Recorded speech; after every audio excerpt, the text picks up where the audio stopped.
اعوذ باللہ من الشیطان الرجیم بسم اللہ الرحمن الرحیم اللہم صلی علی محمد وآل محمد وجل ولیک الفرج شجرہ توحید نسب یعنی نسب شجرہ کہتے ہیں کہ خاندانوں کو فلاں بن فلاں بن فلاں بن فلاں، جیسے مجھ سے لے کر آدم علیہ السلام تک گزرے ہوئے خاندانوں کو میرا شجرہ کہیں گے۔ شجرہ توحید کیا ہے؟ اللہ کا شجرہ کیا ہے؟ نسب کیا ہے؟ یہودیوں نے پاک محمد مصطفیٰ صلی اللہ علیہ وآلہ وسلم سے آ کر سوال کیا۔ شجرہ توحید قرآن پاک قرآن حکیم میں موجود ہے۔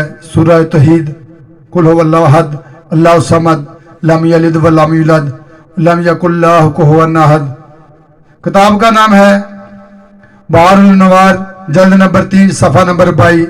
کتاب کا نام ہے اصول کافی، جلد نمبر 1 صفحہ نمبر 71۔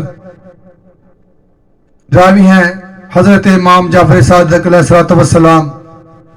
اللہم صلی علی محمد وآل محمد وجل ولیک الفرج۔ صادق آل محمد فرماتے ہیں کہ یہودیوں نے پاک محمد مصطفیٰ صلی اللہ علیہ وآلہ وسلم سے آ کر سوال کیا، یا رسول اللہ کا نسب بیان کرے۔ تو نبی اکرم صلی اللہ علیہ وآلہ وسلم نے 3 دن تک یہودیوں کو کوئی جواب نہ دیا، یہاں تک کہ جب تک سورہ قل هو اللہ احد، سورہ توحید، سورہ خلاص مکمل نازل نہ ہو چکی۔ بس سورہ توحید ہی اللہ کا شجرہ نسب ہے۔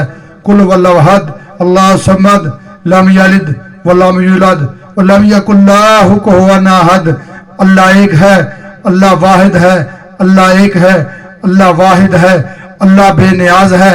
اللہ کی نہ کوئی اولاد ہے، نہ وہ کسی کی اولاد ہے، نہ اس کی کوئی اولاد ہے، نہ اس میں سے کوئی ہے، نہ وہ کسی میں سے ہے، نہ اس نے کسی کو جنا، نہ اس نے کسی کو جنا، نہ اس کو کسی نے جنا۔ بس یہی شجرہ نسب ہے، اور نہ ہی اس کا کوئی ہمسر ہے۔